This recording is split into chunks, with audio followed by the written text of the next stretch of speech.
एक धार्मिक स्थल है जोशीमठ। जोशीमठ लगातार सुर्खियों में बना हुआ है। कारण, जमीन धंस रही है, दीवारों में दरारें हैं और लोग अपना खुद का घर छोड़ने पर मजबूर हैं। इस कड़कड़ाती ठंड में लोग सड़कों पर हैं, आंदोलन कर रहे हैं और सरकार से मदद की भीख मांग रहे हैं।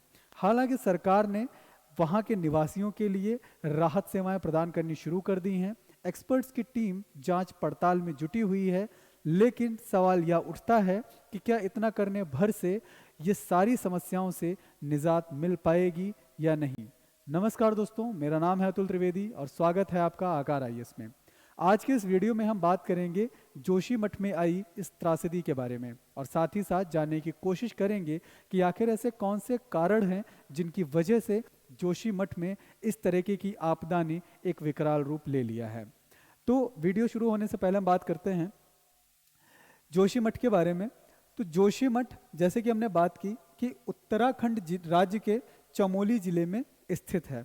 यह 6150 फीट की ऊंचाई पर स्थित है और जोशीमठ धार्मिक स्थल Badrinath, Hemkund Sahib, international skiing spot Auli, valley of flower, इन जगहों का एक गेटवे माना जाता है, एक प्रवेश द्वार माना जाता है। अगर हम जोशीमठ के हिस्ट्री की, उसके इतिहास की बात करें तो कहा जाता है कि 7वीं और 11वीं शताब्दी के बीच जोशीमठ में कत्यूरी राजवंश का शासन हुआ करता था और कत्यूरी वंश की स्थापना वासुदेव कत्यूरी के द्वारा की गई थी। जोशीमठ में वासुदेव कत्यूरी के नाम का एक वासुदेव मंदिर भी है। कहा जाता है कि जब बद्रीनाथ धाम के कपाट बंद हो जाते हैं तब बद्रीनाथ की प्रतिमा को जोशीमठ में स्थित इसी वासुदेव मंदिर में स्थापित किया जाता है।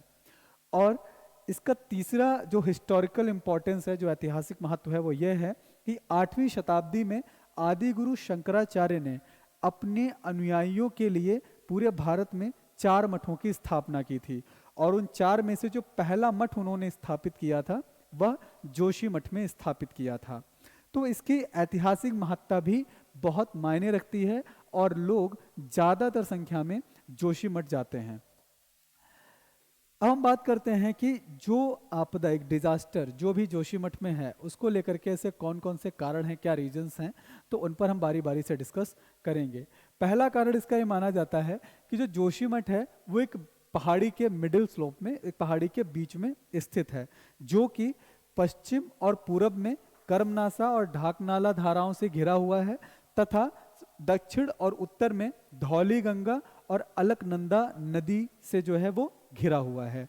तो उसके चारों तरफ अगर हम देखें तो नदियों का बहाव देखने को मिलता है, जिसकी वजह से पानी का रिसाव होता है और उस पानी के रिसाव के कारण जो लैंडस्लाइड्स हैं, जो भूमि अपक्षय है, जो भूस्खलन है, वो धीरे धीरे बढ़ रहा है। और इसके दूसरे जो कारण है इसका वो ये है कि जोशीमठ ऋषिकेश और बद्रीनाथ नेशनल हाईवे पर बसा हुआ है। जब हम हरिद्वार से बद्रीनाथ की अपनी यात्रा शुरू करते हैं तो ऋषिकेश, देवप्रयाग, रुद्रप्रयाग होते हुए और जोशीमठ औली होते हुए हम बद्रीनाथ तक पहुंचते हैं। तो इस रूट पर नंबर ऑफ द पीपुल्स, कई सारे यात्री जो हैं इसी रूट से होकर जाते हैं, जिससे क्या है कि जोशीमठ पे एक प्रेशर जो है वो पड़ता है, जिसकी वजह से, और जैसे कि वो एक लैंड स्लाइड पे, एक सैंड स्टोन पे बसा हुआ है, तो उसकी वजह से एक प्रॉब्लम जो है देखने को मिलती है। उसके बाद में जो तीसरी चीज मानी जाती है, बताई जा रही है, वो ये है कि unplanned and unorganised development project. ये एक बहुत बड़ा कारण माना जा रहा है जोशीमठ में आई इस डिजास्टर का। वहां पर एनटीपीसी का एक प्रोजेक्ट है, Tapovan Vishnugad hydro power project.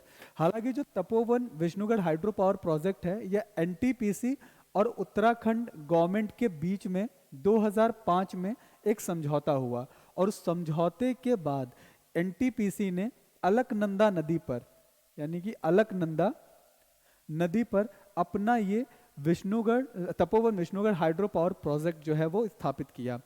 इस प्रोजेक्ट की वजह से जो कंस्ट्रक्शन वर्क अलकनंदा नदी पर चल रहा है, जिसमें बराबर ब्लास्टिंग्स हो रही हैं, खुदाई के काम चल रहे हैं, जिसकी वजह से क्या है, मतलब बहुत सारा वाइब्रेशन हो रहा है और उस वाइब्रेशन की वजह से माना जा रहा है कि इस तरीके की प्रॉब्लम ने एक रूप ले लिया है। और माना जा रहा है कि ये जो प्रोजेक्ट है, इस प्रोजेक्ट की वजह से, ये 520 मेगावाट का प्रोजेक्ट है, और इस प्रोजेक्ट की वजह से लगभग 2.5 टेरावाट आवर की बिजली जो है वो सालाना उत्पादित की जाएगी। तो इस तरीके की जगहों पर इस तरीके की एक्टिविटी कहीं ना कहीं बहुत बड़ा फैक्टर है इस तरीके के डिजास्टर का। अगर हम चौथे कारण की बात करें तो ये है अनसस्टेनेबल टूरिज्म। टूरिज्म बहुत बड़ा है वहाँ पर, क्योंकि मेन रूट है, जब हम बद्रीनाथ जाते हैं तो यही एक नेशनल हाईवे है जिससे होकर के लोग जाते हैं। तो उसको लेकर के भी कोई प्रॉपर प्लानिंग जो नहीं है, वो सस्टेनेबल प्लानिंग नहीं है जिससे कि एक प्रेशर जो है उसको कम किया जा सके। अगला कारण है fragile ecosystem and seismic zone.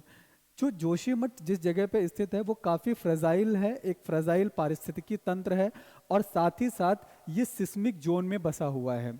जो सिस्मिक जोन है, यह जोशीमठ जिस सिस्मिक जोन 5 में आता है, जो जहाँ पे हाईली वोल्केनिक एक्टिविटी, भूकंपीय क्रियाएं होती हैं, और जब भूकंप आते हैं तो ऑब्वियस सी बात है कि पत्थरों में टकराव होता है, पहाड़ कमज़ोर पड़ते हैं, जिसकी वजह से ज़मीनों का धंसना, ज़मीन में दरारें पड़ना, इस तरीके की समस्याएं जो हैं वो उत्पन्न होती हैं।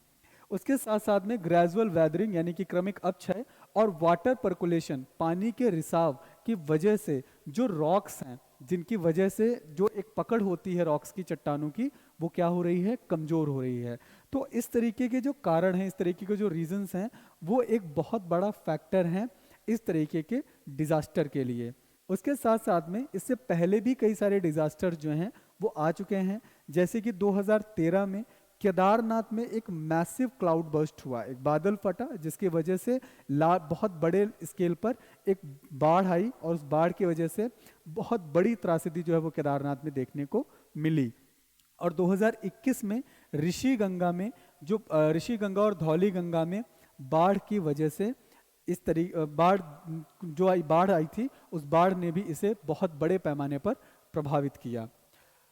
उसके साथ अब हम आगे बात करते हैं कि सरकार ने इस एक सेंसिटिव इकोसिस्टम के लिए, एक फ्रेजाइल इकोसिस्टम के लिए क्या कभी कोई कदम नहीं उठाए? तो ऐसा नहीं है।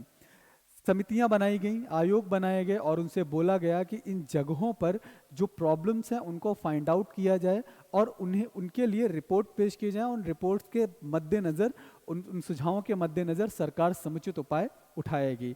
इसी तरीके की 1976 में एक मिश्रा समिति बनाएगी। यह एक 18 सदस्यीय समिति थी।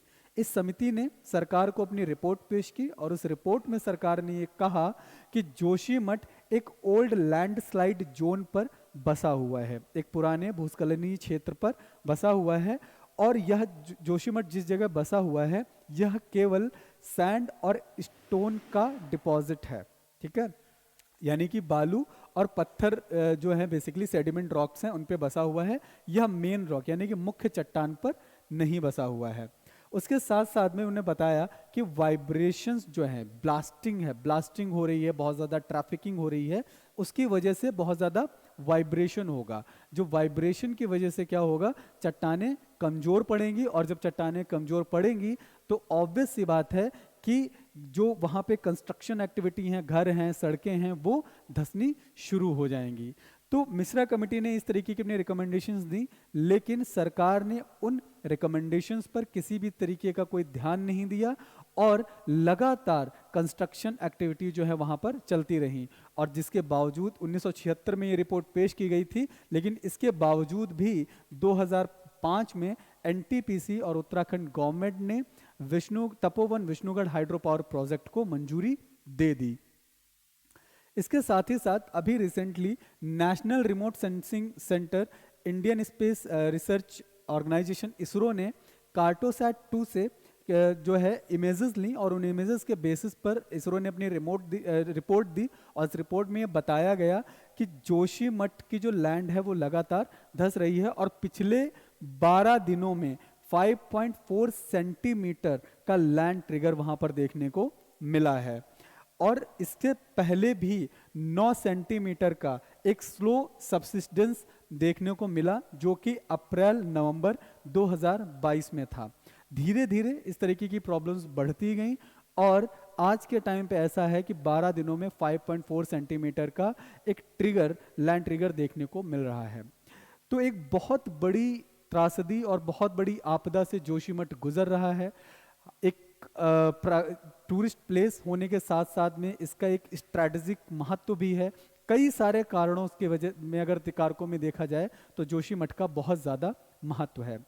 लेकिन अगर अब शासन और प्रशासन की तरफ से जोशीमठ या अन्य ऐसे हिली एरियाज नैनीताल, गढ़वाल, मसूरी, माना, धारचूला, टिहरी, इन जगहों के लिए अगर समुचित उपाय नहीं उठाए गए तो शायद जोशीमठ का जो हाल है वह इनका भी हो सकता है। तो हम आशा करते हैं कि सरकार जोशीमठ में इस आपदा से बचने के लिए सख्त से सख्त कदम उठाएगी और वहाँ पर उन कारणों को रोकने का प्रयास करेगी जो इस आपदा के लिए मुख्य तौर पर जिम्मेदार माने जा रहे हैं। धन्यवाद।